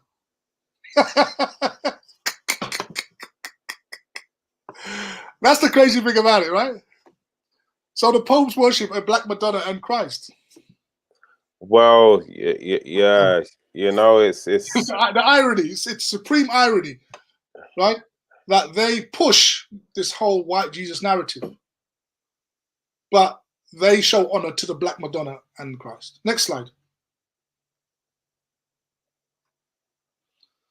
There you go. So these are the present Pope, Pope Francis, and the previous Pope worshiping the black Madonna. Interesting. So so we've seen a lot. We've seen some characters of the Bible. I want to just sort of touch on one last aspect of blackness in the Bible. Let's move on to the next slide, and to show you how these characters are described. I want to talk about angels. Angels. Okay. Again, you'd have to do a very close reading of the Bible to really understand what's being discussed, because many times you have angelic presence. Angels came to humans, right? Samson's parents met an angel. Abraham met an angel. The parents of Christ met an angel. Mary. Yeah, Mary. Joseph. Right, Actually. yeah, right. Mary met God. Yeah, the Spirit of God, but Joseph. Right. Joseph was angel. And in many of these examples, the angels are actually described. Right? They're described. Mm-hmm. They're not described from a racial point of view, because there was, the ancient Hebrews didn't look at life like that. Right? Race, as we understand it, is a very recent concept. Mm-hmm. But they did describe them in a way that we could actually work out what they look like. And one of the angels we want to talk about right now is one that appeared to the prophet Daniel. So let's have a look at the next slide. And we're going to read a verse, the highlighted verse. If we can just explore that for Mr. C, for him to see. So this is taken from David chapter 10, I do believe. Daniel chapter 10. Daniel chapter 10, sorry. Yeah. I looked up, and there before me was a man dressed in linen, with a belt of fine gold from Uphaz around his waist. His body was like topaz, his face like lightning, his eyes like flaming torches, his arms and legs like the gleam of burnished bronze, and his voice like the sound of a multitude. Wow. So here Daniel sees an angel. Wow. What strikes you about that verse, Mr. C? What is it? Well, there's a few things, man. His body was like topaz. Right. Which is a black stone. Right. His arms and legs like the gleam of burnished bronze. So again, burnished is talking about... Who else was described like that just now? We read about him just now. Jesus. Jesus was described as right, exactly. So here we have an angel with the same features. And color plays a very important part, Mr. C, because whenever you see somebody and you describe them, you cannot fail to describe an individual without taking into consideration his color. Right? That is part of a man's appearance. The man's have a big head, a small head, long ears, big nose, whatever. But you will always see the color. And so when these angels were described as precious stones and gems, it wasn't saying that they were precious stones and gems and that they were inanimate objects. It's referring to the color. Next slide. This is topaz. That's it. It's the thing. It's the tiger stone kind of thing, isn't it? Right. They call it. Right. This is topaz. Yeah. So in many instances in the Bible, you will see when referring to angels, right, or Christ, he says his appearance was like, and then it would describe some stone, some precious gem. The Bible is not saying that this individual is like an inanimate precious stone. It's talking about its color. That's why it actually specifies what gem it is. And we're going to show you that in this following example, right? And this is an example that not many people have picked up on that are in the Bible, but it actually tells you the color of the Most High. Wow. So let's have a look at the next verse, Mr. C. Then read that first, please.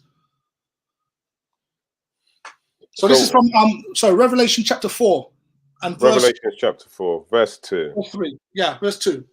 And immediately I was in the spirit, and behold, a throne was set in heaven, and one sat on the throne. Right. So this sets the scene. Right. So this is how John describes the Most High. Right. He already describes Christ in Revelation 1. Now Revelation 4, he's describing the Most High God. Next slide.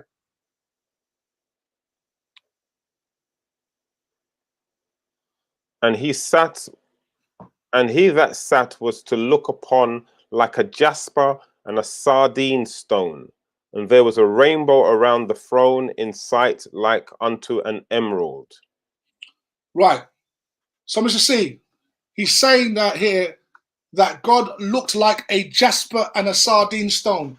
He's not saying that God is an inanimate gemstone with soft edges. This is specifically discussing color. Every time you look through the Bible and you see an expression, and he had an appearance such as, and then there's a precious stone that's referred to.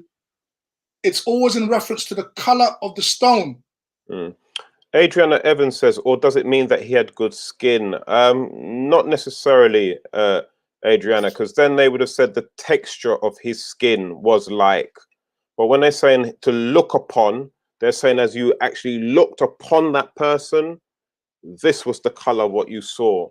If there was a texture, they would say, like, again, like when they're talking about Jesus' hair, the texture of his hair was liken that to wool. So you get an idea of the feel of it. Here they're not talking about feel of his thing. So again, I mean, we'll see what a sardine stone is and what jasper is. Right. So next slide. Let's have a look. I know Tony has that.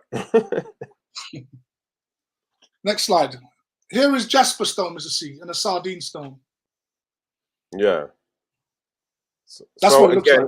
So Adriana, it could be that he had good skin, which i.e. it's smooth, but this stone has a particular color to it. And if it was just about the smoothness, they would have said his skin looked as smooth as a jasmine stone or a sardine stone. So yeah, they're very much talking about the color. So this is a visage, right? What they say, his visage, or the Bible says his appearance, or he looked like. You see? So it's not talking about God looks like a stone. He's an irregular shaped being. It's referring specifically whenever gemstones are used in describing an angelic creature, it's always in reference to color. This is what a jasper stone looks like. And notice, Mr. C, if I were to compare that with the picture that I showed you earlier of King David, the two little boys, you would see a very similar complexion. Right? It's like a ruddy complexion.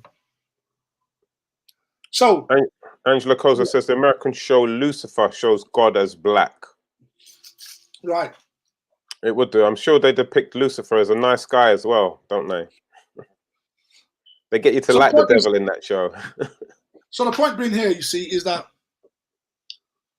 God is described, right? He's not this translucent, transparent. He has no color. Jesus has no color. No, they are described, and their appearance is shown within the scriptures as being like. And then when you compare the like for like comparison, you realize it's color they're talking about. It's not they're the same shape. They're not the same composite material. It's actually what you're looking at. It's color. Whenever we see someone on the road, what did he look like? Oh, it was a black guy, or it was a white guy, or it was an Indian guy. It's always about skin, the appearance. And humans have not changed in the way they describe. We've read through many of the history books that we've looked at over the last few months, Mr. C, when looking at the Hebrews or the Moors, they had black skin. All the royals and the Europeans, yeah. It always, yeah. Right. All the British royals they had black skin. He had a black complexion. Humans have always looked at each other in terms of color. Suave complexion. Right. Yeah. So nothing has really changed. The scriptures just have a unique way of identifying it because it was never about race. It was made about race, but it was never about race when it was written. However, it does have descriptions. So we've seen, Mr. C, Ham is the father of all black Africans. He's the son of Noah. Ham has a brother called Shem. He's the father of the Israelites. He's the line through the Israelites come through. So the Israelites who are through Shem, the Egyptians who are through Ham, they could not be distinguished between each other. That means that Ham and Shem were black. Japheth, whose descendants went into Europe, of which we saw the black Abkhazians, the black Romans, the black Greeks, he was also black. So you have 3 black sons who, after the flood, had descendants that went out into the world, out of which all the nations came. They were the original men and women of this earth. That means that Noah's wife must have been black. So we have Noah and his wife, the sons and their wives, perpetuated the nations of the world, which Genesis 10 describes in its fullness. Next slide. So look, if this, Mr. C, if this picture represents the color of God, as in jasper stone, then this must be the Christ, right? This must be the Christ. That this must be the color that he's at. Whether you look at it from a Hebrew perspective, coming through Shem, or as the Son of God, of which the Most High God is a jasper stone, like Father, like Son. So the Hebrew God, right, the God of Israel, looks like the people he represents. So whenever you read about in the Bible about God, it calls him the God of Israel, the God of the Hebrews. So he looks like them. He looks like them. And we've already discussed who those people are today. And the reason why I've left it at this picture here, Mr. C, is because we are at a season now where 2,000 years ago, this event took place, which has great implications for the descendants of the transatlantic slave trade. Because those descendants of the transatlantic slave trade are the Hebrews of today. And the death of Christ has great meaning and implication for them today. So we're going to stop here and pursue that subject next week in a way that perhaps many people have never heard before. But it must be established that the Bible is a book of blackness. It was never written by white people, and it was never about them. So I encourage you, listeners, viewers, pick up that Bible again. Our Bible is about your history. It's Hebrew history written by Hebrews, and it's a message for Hebrews, for what is to come. And the death of Christ that you're looking at, the picture there, has great meaning for you in ways that you couldn't even imagine. I will talk about that next week. Last slide. Stacey says, I've never enjoyed the Bible like I did today. Love. Thank you, Stacey. So if you guys are interested in pursuing this subject a little bit more about the blackness of the Bible, I recommend this book. I know some of you guys like to get some book referrals that you can use for your research. I recommend this book. It's very good, has a lot of good illustrations in it, and touches on many of the topics that we've discussed today. For those of you who are having sight issues, the book is called Undeniable. It's by Dante Forston. So once more, it's called Undeniable, and it's by Dante, D-A-N-T-E, Forston, F-O-R-T-S-O-N. Yeah, Forston. Yeah, Dante Forston. Yeah. So, Mr. C, the idea that the characters of the Bible are white, that God is white, that Jesus is white, that all the apostles are white, the Hebrews are white, that we can throw that. The angels. Yeah. All of that can be thrown into the bin. Yeah. Wow. This is why the churches cannot understand the Bible, because they've got the basic fundamentals of it wrong. And then they start off on a wrong premise and then try to interpret it from a wrong premise. That's why it can never be understood. When you understand the foundation of who it's about, who are the main central characters, what they look like, because this is very important. Now you understand, black people, why you've been written out of it, why you've been written out of the history, why you've never been taught it in your schools, in your churches, even in your black churches. You haven't been taught this, and it's been done by design. Well, you know what? I think with all of this knowledge, Tony, you've made a hope and ambition of mine very difficult now. Because I was hoping that in my lifetime they would invent something like a time machine where I could go backward and forward in time.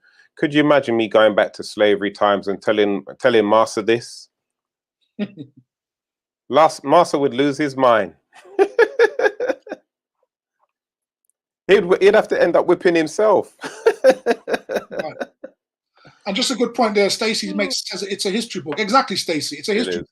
It's not a religious book. It's a history book. And that's how you've got to approach it. If you approach it from a religious book, you're going to think church. You're going to think, oh, I hate church. I don't deal with religion. And you'll never pick it up. But if you understand it's a history book of your people, your ancestors. That's the missing link. That's those of you who are descendants of the transatlantic slave trade, that's what you're missing. The 400 years of your enslavement were prophesied in there. You were taken on ships. It speaks about all that in there. All of these characters are related to you by blood. It's not just a history book. It literally is. It's the Da Vinci Code. For those of you who have watched that film with Tom Hanks, it's almost like a book what's got all the answers and all the clues to set people free. That is our book to get out of so much. There's more answers in there than there are questions, really and truly. When you think about it, it's more than just a history book. A lot of stuff has been put in there to help us throughout this whole journey and this whole passage, and we only have to look to see the answers. I mean, a lot of us, we tend to quote just revelations from the good book. You know, when we're talking about things like vaccinations, marks of the beast, and various other little bits and pieces. However, Tony has been one of the first people I've seen who has highlighted for me the key elements of the past of that particular book, which were, how can I put it, stepped over, overlooked by other people, other teachers, other talkers of the Bible. So Tony, once again, man, on behalf of myself and all of our viewers, we have to thank you for your hard work. Obviously, the amount of hours and weeks and days that you've sacrificed to compile all of this information, plus learn it as well, and then bring it and present it to us in such a easy, digestible size and format as well. So, you know, once again, my brother, I look up to you. I salute you. And, you know, I thank Jah for you as well. So, ladies and gentlemen, as we are pushed for time and all good things must come to an end, I must remind you to please remember to like, subscribe, and to share. But just before we do go, Tony, I do believe that next week is going to be a very, very special show, ladies and gentlemen. It marks 1 year anniversary of us here doing What a Week live, and Tony and myself have decided that we're going to share this platform with you.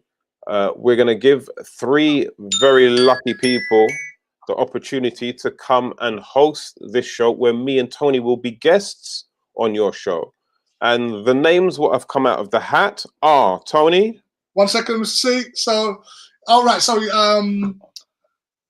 so we've got Blossom Nation is one of our loyal viewers. He'll be one of the hosts next week. And the lovely Mrs. Angela Cozier will also be another host. And Mr. C, who's the third party? And the first person will be Antiguan Allison, will be the third person. And we do have, I do believe, on standby another wonderful soul. I won't mention her name just yet, but we do have another wonderful soul on standby who expressed an interest as well. So if there's anybody else who wants to express an interest, and please let us have your name. We might have you on standby because you never know. Somebody might, one of our 3 special angels may get cold feet, or they may have another pressing engagement to do next Tuesday and might not be able to do that. So those are the three ladies. Again, ladies and gentlemen, it is probably the first time they're going to be presenting. We want them to feel comfortable on this platform, so we don't want any comments which are derogatory or not encouraging. We all have to start somewhere. I remember the first time I had to do a live broadcast, never mind a pre-recorded one. And it was absolutely frightening. However, me and Tony will be there to guide and to support our ladies, who will be absolutely doing a fantastic job next week. We hope to give more of you this platform as well, to come on and discuss and to present, and to, most importantly, get the feel of what it's like. This is our platform here at MediaNet Live TV, ladies and gentlemen. We don't have to conform to ITV, BBC, or Netflix or whoever. Tony again has promised to make sure that the ladies get all the ample support that they can get, and I too will join in on that. So please tune in next week. Tell a friend, tell a family member. Remember to share, to like, subscribe, but most importantly, make sure you tune in next week Tuesday. It's going to be a special one, ladies and gentlemen. Tony.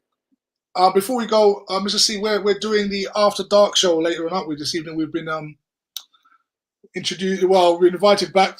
Amazingly, we've been invited back to the show to talk once again to yes, we have. One. So for those of you who like to watch that show, you're going to see us again in a few moments. Well, in about an hour's time. So Stacey, just to answer your question, it is MediaNet Live. If you're on YouTube, if you subscribe to MediaNet Live, and then you will find us under their What a Week live show. Available also on Facebook and YouTube. So there you go. So we're on the After Dark show later on. Who again? They're celebrating an anniversary as well. I think it's today, actually, isn't it, Tony? No. The 10th of April or something like that. 10th of April. Okay, yeah, okay. Having a party. Yeah, they're a little bit younger than us. Yeah, so that should be an interesting show later on. So catch us if you're still up, and definitely. If not, then we will see you again next week right here, where you can be informed and inspired. This has been What a Week. I'm Tony Crossbody. I'm Mr. C. God bless. A pleasant next week.